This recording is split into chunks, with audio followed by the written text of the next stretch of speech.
You've seen the specs, you've gotten the impressions, and you're gonna get a full review very soon. But first, I'm answering your questions about the most exciting iPhone in years. I'm Mr. Mobile, and this is the iPhone X. I'm not going to make you wait until the end of the episode for number one, folks. Far and away, your most asked question about the iPhone X surrounds its most polarizing attribute, that notch. Specifically, how big a deal is it?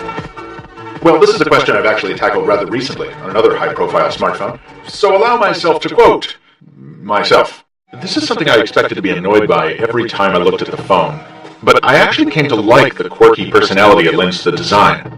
I like it so much, in fact, that when I use an app that doesn't automatically scale to fill the whole canvas, I get annoyed at the notch's absence. I feel mostly the same way about the iPhone X. After less than an hour, I mostly stopped noticing it, and when I did, it was more like a pleasant reminder that finally I was holding an iPhone that did something different, instead of yet another retread of the iPhone 6. That being said, it's early yet, and some apps haven't quite adapted to the new forehead in their midst. Also, going landscape in Safari produces this pillar boxing that makes for a real feeling of wasted space, unless you zoom in. So there are rough patches to be worked out for sure. But as for me, I'll take bold but strange over symmetrical but safe any day. The next biggest question is all about the feature that makes the notch necessary, Face ID. In your tweets, you wanted to know how well it works and whether it's as good as old reliable Touch ID or fingerprint scanning. The answer to the first part is the same as it always is. It works very well in the kind of demo situations that require you to fit your face and a phone in the same shot for your camera. Even when the lights go down in the conference room, Face ID is a champ. And that makes sense, since the IR illuminator and dot projectors don't care about the dark. It's fast, too. In normal operation, it ties with the Galaxy Note 8's iris scanner pretty much every time. And it gets even faster if I want to trade some security and disable the attention awareness tie-in. That's the tech that tells the iPhone whether your eyeballs are looking at it. But look, I've been using Face Unlock since 2015 on smartphones from Microsoft, Samsung, and now Apple, and in my experience, it always starts great and then gradually worsens over time as you test it in more and more different environments. Now, Apple's technology is more advanced than anything we've seen before, but even when it works perfectly, this tech is still usually less convenient than laying a finger on a home button. Even more frustrating, it's actually even slower than it could be, since Apple annoyingly makes you swipe to unlock, even after it's decided that you are really you. So on the whole, I don't think this was a good move. But only the full review will tell us how well this works in daylight.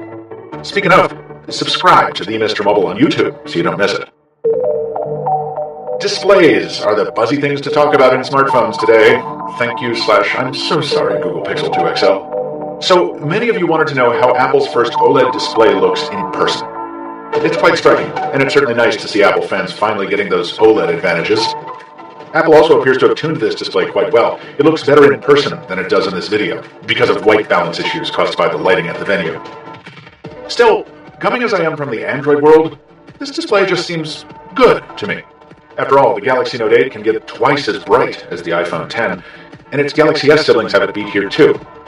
Now, brightness isn't everything, and I think the general thrust of your questions was, is this display going to turn out like the disaster that befell Google's latest phones? And I'd have to say that aside from the expected off-axis blue shift, I'm not worried about it. You wanted to know how the deletion of the home button affects the day-to-day. Are the new gestures complicated, and how do they measure up to the platforms that inspired them? Well, like so many of my geeky comrades, it was Palm that taught me the joys of gesture controls on smartphones those many years ago, and I was so looking forward to getting them back on the iPhone X. But it's a steeper learning curve here. Because the screen goes right to the bottom, there's very little room for a gesture area, so feeling out that edge takes some practice, as does timing out the beats that mean the difference between swiping home and skidding over into the app switcher. On that subject, you know that cathartic buzz you used to get from flicking away cards to close apps? Kiss it goodbye. It's been replaced by an awkward press and hold mechanic. This might actually be a good thing, since you were probably doing more harm than good flicking those apps closed manually. But damn it, it was fun. And fun was what I expected from all these new gestures. Instead, it's just kind of complicated and weird. I spent minutes trying to get the new reachability gesture right, for example. Let me stress once again that these are first impressions from a 4-hour session with the phone. To see how a real pro handles the new software after just a little more time, check out Rene Ritchie's review over at iMore. Finally, not a single one of you asked me about Animoji, to which I say, good for you. You're all excellent people. You gotta admit, though, this is kind of fun. I was going to say something very funny, and then I couldn't think anymore. Woo! Woo! Ah! Cameras, phone calls, battery tests, and yes, spec sheets. They're all coming up in the full review once I get my retail device. Keep dropping your questions in the comments below, and I'll answer just as many as I can. Again, check out Renee's review at iMore for a way deeper dive than I'll probably ever take. And finally, notice that there's no sponsor on this video, folks. That leaves me these precious few seconds to ask you to please share it if you enjoyed it. Mr. Mobile needs to grow, and to do that, he needs help from viewers like you. Until next time, thanks for watching, and stay mobile, my friends.